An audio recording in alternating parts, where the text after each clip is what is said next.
This is another video in the series of crash course of modern history.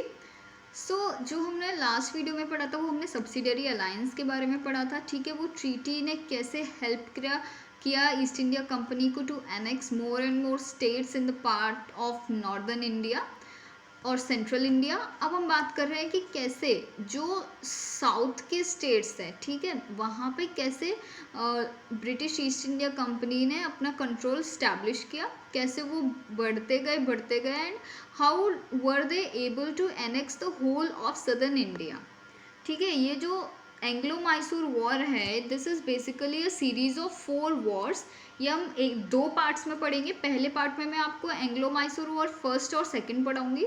दूसरे वाले में मैं आपको थर्ड और फोर्थ वॉर पढ़ाऊंगी. ठीक है. See, Unacademy brings you a price hike alert yet again. So this is basically an alert that would actually help you to get a discount of 10% if you use the code SIMPLEYT and subscribe now. ठीक है, बाद में जो चीज़ आपको ज़्यादा price में मिलने वाली है, you can get that with the help of this code SIMPLEYT, जिसमें कि आपको 10% एक्स्ट्रा ऑफ मिलेगा. So do subscribe now and do use this code. Unacademy Aspire program is one such program that would help you to take the test, and the pattern of the test would be on the basis of prelims paper 1. ये जो test है जो आप देने जाएंगे, this would be held on every 10th and 25th of every month. ठीक है, हर 10 तारीख को और 25 तारीख को महीने के कोई भी मंथ हो, उसकी 10th और 25th को ये टेस्ट कराया जाएगा. And all those who are scoring good, जो टॉप 50 में होंगे, they would be awarded with exciting prizes and scholarships. So enroll now for this test. See, UPSC doesn't keep any language barrier, so similar to that, Unacademy brings you 3 different kinds of courses. पहले course में अगर आप हिंदी में तैयारी करना चाहते हैं तो पूरी तरह से आपको हिंदी में सिखाया जाएगा. ठीक है, आपको जितना भी मटेरियल प्रोवाइड किया जाएगा वो हिंदी में ही होगा. And on the contrary, if you want to learn, if you want the material, the instructions to be in English, then there are batches for you, and they would be the English GS batch courses. ठीक है, if you are comfortable with English, then you can go for such courses. Then the another one is bilingual batch courses. इसमें अगर आप हिंदी में सीखना चाहते हैं, अगर आप like if you are comfortable in English as well as Hindi, ठीक है, आपको हिंदी में भी इंस्ट्रक्शंस दिए जाएंगे, हिंदी में भी मटेरियल प्रोवाइड किया जाएगा, as well as you would be given the instructions and the medium would be in English as well. So you can join any of these batches according to your convenience. Again, see, Unacademy stands at your door with unlimited benefits. With just one subscription, all you have to get is just one subscription, and you can avail all these benefits. Like, you can learn live from the comfort of your home with unlimited access to all the courses by the top educators of India on just one platform. Okay, your the coverage of syllabus would be taken care of by the Unacademy, and also regular doubt clearing sessions and answer writing sessions would help you uh, to robust the process, the preparation. Okay, and also the material, the study material, it would be provided in PDF format. Not only just the videos, you can also get the PDFs of the things, of the chapters, of the lessons that you are going to get from Unacademy. And the most important thing that would help you to build up your preparation is live test series. Okay, this test series, the report card at the end would help you to analyze how much you have prepared, how strongly you are countering all those things which are basically the obstacles for all other competence out there. ठीक है, तो जितने भी competitors हैं, आप उनके comparison में कितना आगे जा रहे हैं, कितना पीछे जा रहे हैं, आप खुद से अपनी प्रीवियस जो टेस्ट रिजल्ट है उसको कंपेयर कर सकते हैं. ठीक है, how much you have improved, if you have not improved, then what are the reasons to analyze the test report card. You would also be given a mentor, and he would guide you through this entire process. ठीक है, a personal mentor would be there and he would help you out. So you are getting all these benefits when you go for the subscription on Unacademy. And also see, when you are going for the subscription, do not forget to apply this code SIMPLEYT. Okay, simple YT. Just apply this code and you will get 10% extra off. This is Unacademy's Champions Conclave. This is one such session that would help the UPSC aspirant. And in this session you will be able to meet the toppers of UPSC Civil Service 2019. Okay, so these classes are this seminar is basically free to attend. Anybody can attend it, and also the toppers would give you the tips and the tricks to actually comprehend this process, this entire process of preparation. Okay, it is always better to learn, it is always better to be guided by the people who have already cracked that exam. Okay, तो ये वही लोग हैं जो कि crack कर चुके हैं, तो वो आपको हेल्प करेंगे, वो आपको strategies like they will tell their own strategies, और आपको अपने कन्वीनियंस के अकॉर्डिंग जो भी चीज़ें सही लगे, you can like get all the things, you can learn all the things, the tips, the tricks and the guidance, the strategies, everything would be there in this particular conclave. You just have to watch this. Okay, so this is current affairs quiz. ऐसा है कि जो आपको 7:30 पे शाम को daily quiz दी जाएगी 20 question की, एंड 20 मिनट में आपको वो करके लौटानी होगी. It would be of 40 marks. At the end of this entire quiz, you would get this test analysis report with the help of which you can analyze how much you are updated. Okay. Also, you will come to know कि आप current affairs में से कितनी चीज़ें ऐसी gain कर रहे हैं, कितनी चीज़ें ऐसी अडॉप्ट कर रहे हैं जो कि आपको एक्चुअली में हेल्प करेंगे इन राइटिंग द प्रीलिम्स और the mains examination. Okay, so when you are going for the subscription, do not forget to click these links. Like these links are the links to our channel through which you can learn a lot more things. Like these are the YouTube, Telegram and Facebook links. So now let's get started with our actual topic, that is Anglo-Mysore War. See, this is a series of 4 wars fought between Kingdom of Mysore and British. ठीक है, जो Kingdom of Mysore था उस time पे, ये हम we are talking about the 18th century. Okay, in fact mid 18th century की बात हम कर रहे हैं. ये 1750 के बाद से जो इवेंट्स हैं हम उनकी बात कर रहे हैं, क्योंकि 1757 जिसमें कि बैटल ऑफ प्लासी हुआ था, 1764 जबकि बैटल ऑफ बक्सर हुआ था.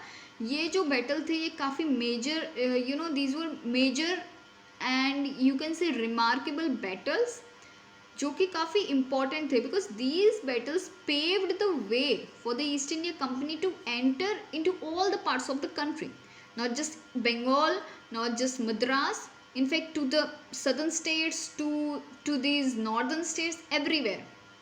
ठीक है, तो अब हम साउथ की बात कर रहे हैं बेसिकली. तो मैसूर, एंग्लो मैसूर वॉर, जो कि उस टाइम पे जो मैसूर था उसकी और ईस्ट इंडिया कंपनी के बीच में बैटल हुआ था. ठीक है, 4 बैटल हुए थे, हम चारों के बारे में पढ़ेंगे. So this was basically for the annexation of southern states, includes historically important events and treaties. As I told you, ये जो पार्ट है ये बेसिकली है कि साउथ में कैसे एनेक्सेशन बढ़ा था ब्रिटिश ईस्ट इंडिया कंपनी का. सो these wars, they contain a lot of historical data, a lot of historical treaties जो कि काफ़ी important है when we are studying the modern history. Okay, we will study about the prominent personalities like Hyder Ali and Tipu Sultan. ठीक है, so this was an overview. Now let's get started. Like Hyder Ali, first of all, he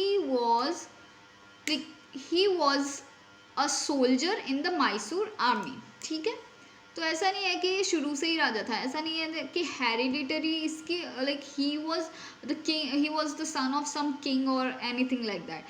it was nothing like that. He was a self build ruler. Okay, this is something very respectable that he was a self built ruler.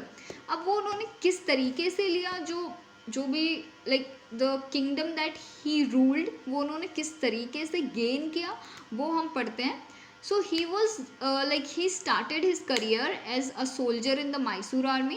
Soon he rose to prominence in the army owing to his military skills. Okay, उसके पास military skills, काफ़ी sharp military skills थी, जिसने कि उसको help किया to rise to some status, to rise to some strata from where he could foresee that he was going to be the ruler. He was made the Dalavahi commander-in-chief and later the chief minister of Mysore state under Krishnaraja Wodeyar second, ruler of Mysore. ठीक है, तो उस time पे जो ruler थे वहाँ पे वो थे कृष्णराज वोदियार सेकेंड. ठीक है, तो वोदियार डायनेस्टी चल रही थी उस टाइम पे हैदर अली जो जिनके पास काफ़ी शार्प मिलिट्री स्किल्स थी, तो वो मिलिट्री में होते होते he was made the commander in chief. Through his administrative prowess and military skills, he became the de facto ruler of Mysore with the real king reduced to titular head only.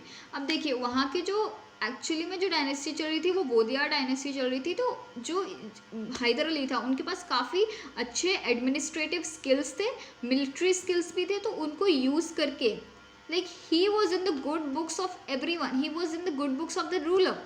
तो जो वहाँ के जो ruler थे जो वहाँ पे actually rule कर रहे थे, later on after Hyder Ali gained this power, he became the de facto ruler, he became the actual ruler, while this Vodiyar second was only the titular ruler. सिर्फ टाइटल के लिए वहाँ पे रूलर थे जो वोदियार थे, सिर्फ नाम के रूलर थे, पर एक्चुअली जितने भी चीज़ें वहाँ पे मैनेज करते थे, जितना भी रिलेशंस, जितने भी अफेयर्स मैनेज करते थे, those all things were managed by Hyder Ali self, because he was capable of doing all those things. He had this administrative skills and military skills.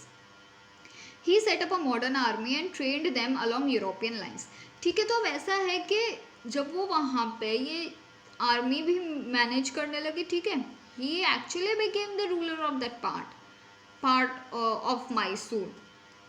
ठीक है, तो ही सेटअप मॉडर्न आर्मी. उन्होंने जो आर्मी थी, जो कि ट्रेडिशनल आर्मी चलती आ रही थी, उसको मॉडर्नाइज किया. उसको मॉडर्नाइज करने के बाद he brought them to the level of European army.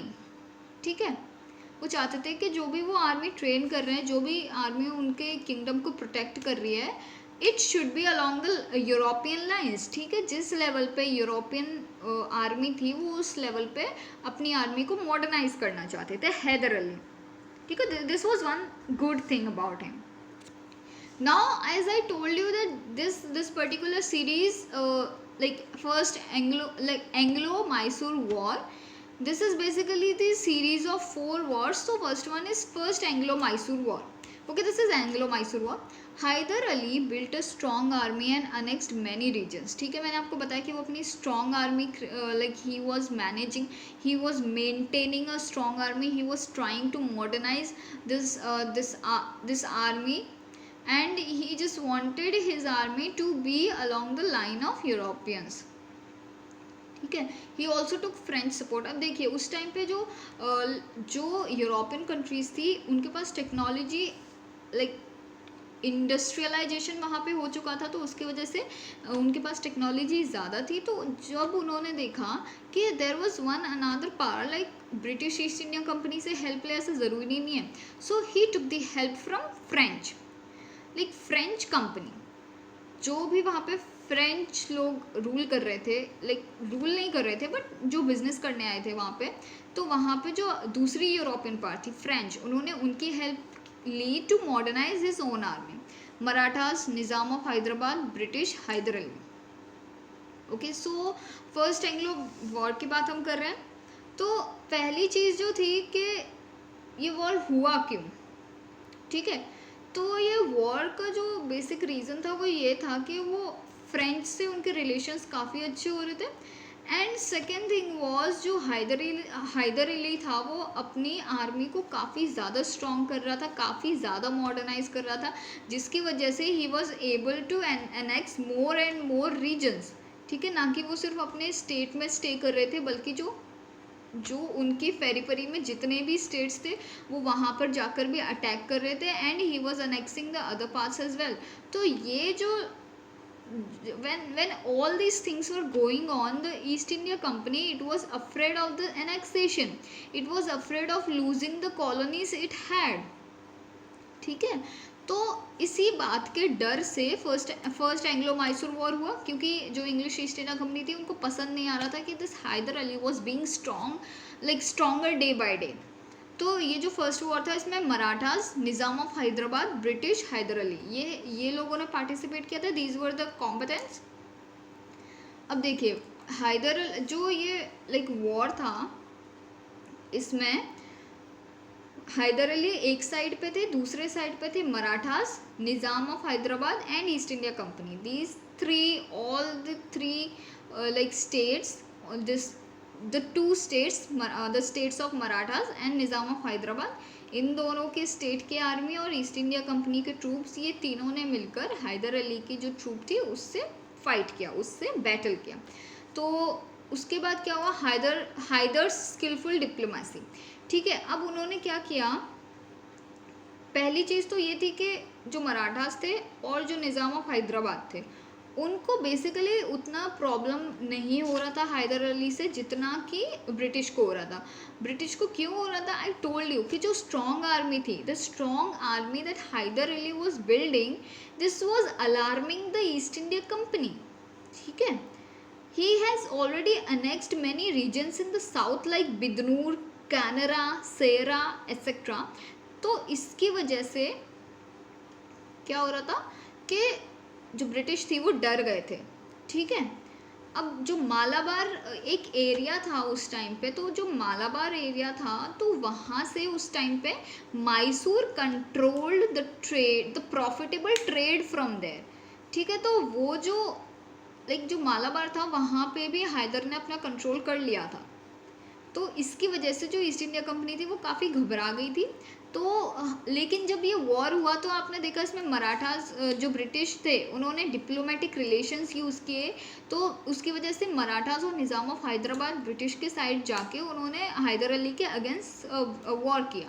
अब वो जो वॉर था उसमें हैदर अली ने देखा कि वो कम like he was not as strong as the other like as the opponent. तो उन्होंने क्या किया, मराठास को उन्होंने पे किया। ठीक है, उन्होंने पे किया मराठास को। स्किलफुल डिप्लोमेसी यही थी कि उन्होंने पे किया मराठास को कि आप किसी भी साइड से मत लड़िए। ठीक है, हम आपको पे कर रहे हैं ना, आप लाइक उनकी और उनकी कोई दुश्मनी नहीं थी उस टाइम पे। तो उन्होंने बोला कि आप मत लड़िए ब्रिटिश के साइड से, ना ही मेरे साइड से लड़िए। So he basically paid Marathas to turn them neutral. तो इससे आपने देखा ये स्किलफुल डिप्लोमेसी उन्होंने यूज़ की। Then war continued for a year and a half. ठीक है, पूरे 1.5 साल तक कोई भी कंक्लूजन नहीं था ये वॉर का। फिर इसका रिजल्ट क्या आया, treaty of Madras between Hyder Ali and company in 1769। ठीक है, 1769 में दोनों के बीच में एक ट्रीटी साइन करी गई। Conquered territories restored in case of foreign attacks, they would help each other. ठीक है, तो ट्रीटी ऑफ मद्रास में ये इतनी सी बात थी जो 1769 में साइन की गई। क्यों साइन की गई, जो फर्स्ट एंग्लो मैसूर वॉर था उसको एंड करने के लिए ट्रीटी ऑफ मद्रास साइन की गई, जिसमें कि ये हुआ था कि दोनों साइड ने like the East India company and Hyder Ali, उन्होंने बोला कि जो भी टेरिटरीज एनेक्स की हैं वो दोबारा से रिस्टोर कर दी जाए, जिसकी जो थी वो उसको दे दी जाए। ठीक है, ये उसमें लिखा हुआ था ट्रीटी ऑफ मद्रास में। और दूसरा ये था कि अगर कोई भी फॉरेन अटैक होगा मैसूर पे, तो जो ब्रिटिश ईस्ट इंडिया कंपनी है वो हेल्प करेगी हैदर अली को to fight against that foreign power. और ऐसा ही बोला था हैदर अली ने कि अगर आपकी कॉलोनीज पे कोई अटैक करेगा then he would be on their side. ये ट्रीटी ऑफ मद्रास हो गया। अब जो सेकेंड एंग्लो मैसूर वॉर है, ठीक है, हमने ट्रीटी ऑफ मद्रास जो पढ़ा वो मैंने आपको बताया कि it was about the mutual help like between Hyder and the East India company, 1769 में साइन हुई। अब क्या हुआ, in 1771 when Mysore went for war with Marathas, bad faith arising from broken clause of treaty of Madras. ठीक है, सेकेंड जो एंग्लो मैसूर वॉर है वो हुआ 1780 से स्टार्ट होके 1784 तक, ये टाइमलाइन थी। ठीक है।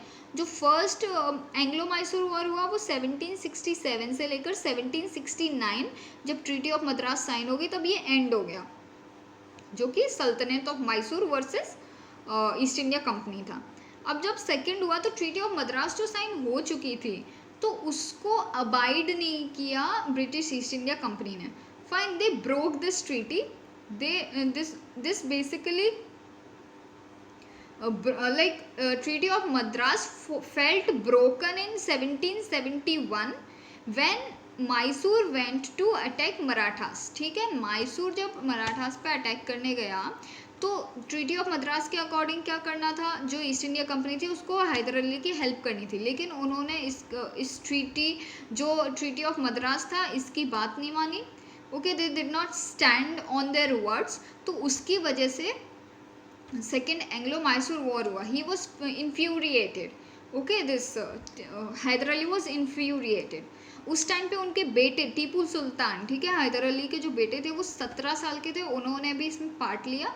Okay, we will study about Tipu Sultan after this video, तो उसके बारे में मैं आपको बाद में बताऊंगी। So Hyder Ali lost his territories to Marathas due to lack of support. ठीक है, ईस्ट इंडिया कंपनी ने सपोर्ट नहीं किया, उन्होंने बिट्रे किया, तो he lost many of his territories. English attacked Mahe, तो जो एक like this Mahe was a you know this Mahe was one such place that was under French possession under Hyder's dominion। ठीक है, उन्होंने वो जो माहे नाम की जगह थी वो फ्रेंच को दे रखी थी उस टाइम पे, तो उस जगह को भी इंग्लिश ईस्ट इंडिया कंपनी ने अटैक कर दिया। Okay, then Hyder declared war in 1780। ठीक है, तो 1780 में इसी तरीके से जो सेकेंड एंग्लो मैसूर वॉर है वो स्टार्ट हो गया। अब जब ये हुआ कि जो मराठास थे उन्होंने काफ़ी सारी टेरिटरीज ले ली थी, तो जब ये वॉर हो रहा था तो जो हैदर था उन्होंने क्या किया, he had to buy peace with these Marathas, for the sum of approximately 36 lakh rupees. ठीक है, उस टाइम पे। So all the things you see, this East India Company, they broke this Treaty of Madras. Then also these Marathas, when they took away Hyder's territories, and East India Company also attacked Mahe. So all these things angered Hyder, and he declared a war in 1780, जो कि 1784 तक चला। अब 1784 में क्या हुआ था वो हम देखते हैं। So what was basically the result of this war, British defeated by Hyder in alliance with Nizam and Marathas. ठीक है, हैदर डाइड इन 1782। ठीक है, जो सेकेंड एंग्लो वॉर था इसमें क्या हुआ था कि जो ब्रिटिश थे उनके साइड में मराठास और निज़ाम थे। ठीक है, उन्होंने जो like this Hyder, he was killed in 1780, he died in 1782। 1782 में मैंने आपको बताया कि उनके जो सन थे टीपू सुल्तान, उन्होंने भी सेकेंड एंग्लो वॉर लड़ा था, तो it was continued by his son Tipu Sultan. Okay, so this war ended with Treaty of Mangalore, which was signed in 1784.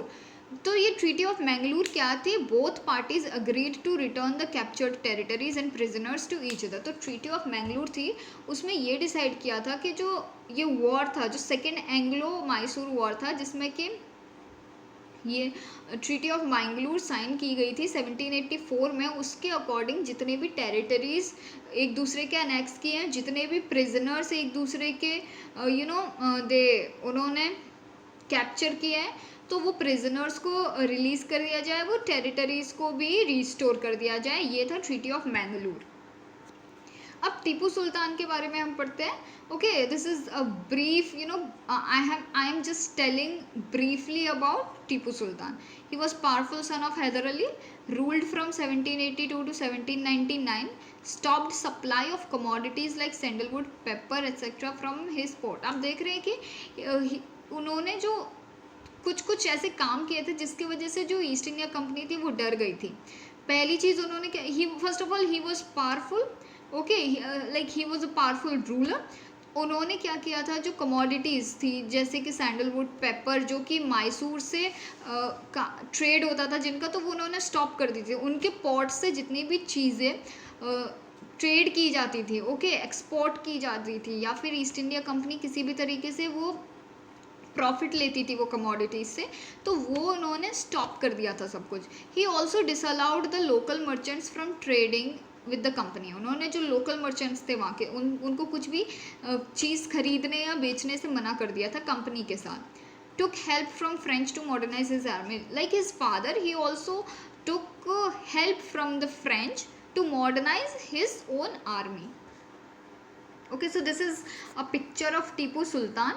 He is also known as the Tiger of Mysore. अब इनको Tiger of Mysore क्यों बुलाते हैं, ये जो NCERT book है उसमें लिखा हुआ है. I will tell you about this in the next video.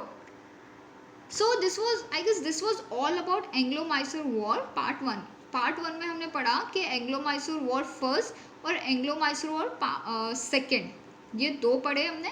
Anglo Mysore war पहला जो था वो 1767 से 1769 में हुआ था, जिसमें कि सल्तनत of Mysore versus East India company था. इसमें कौन सा ट्रीटी साइन हुआ था, treaty of Madras. Treaty of Madras sign हुआ था. जब ट्रीटी ऑफ मद्रास 1769 में साइन हुआ, जब first Anglo Mysore war and हो गया, तो ट्रीटी ऑफ मद्रास का ब्रेक करने पर, जब ईस्ट इंडिया कंपनी ने ट्रीटी ऑफ मद्रास ब्रेक किया, तो second Anglo Mysore war start हो गया. ठीक है, जो कि 1780 में हैदर अली के द्वारा ही स्टार्ट किया गया था. ऑल्दो उसमें उनके बेटे टीपू सुल्तान भी थे. ठीक है, he was also fighting the battle. तो ट्रीटी ऑफ मद्रास साइन होने के बाद सेकेंड बैटल हुआ एंग्लो मैसूर वॉर. उसमें ट्रीटी ऑफ मैंगलोर साइन हुआ. ट्रीटी ऑफ मैंगलोर में क्या था, उसमें ये था कि जितने भी टेरिटरीज और प्रिजनर्स कैप्चर किए हैं एक दूसरे के, वो रिलीज़ कर दिए जाएँ, रीस्टोर कर दिए जाएँ. ठीक है, so this war was continued by his son. तो वो कब एंड हो गया, ट्रीटी ऑफ मैंगलोर पे वो एंड हो गया. So this was all about the first part of Anglo Mysore war, जिसमें कि हमने फर्स्ट और सेकेंड वॉर दोनों पढ़ लिया. अब हम जो नेक्स्ट पढ़ेंगे वो है Anglo Mysore war 3 and 4. As I told you कि ये 4 वॉर्स, लाइक 4 युद्ध की सीरीज है. ठीक है, तो जिस like I have completed this on my part, जितना भी मैं बता सकती थी. Now I hope you would be able to know that what actually, like why actually these wars are of historical importance. ठीक है, so we'll meet in the next video and it would be about Anglo-Mysore War 3 and 4. We will study about Tipu Sultan as well. So I hope this video would be liked by you and this would help you. Thanks a lot.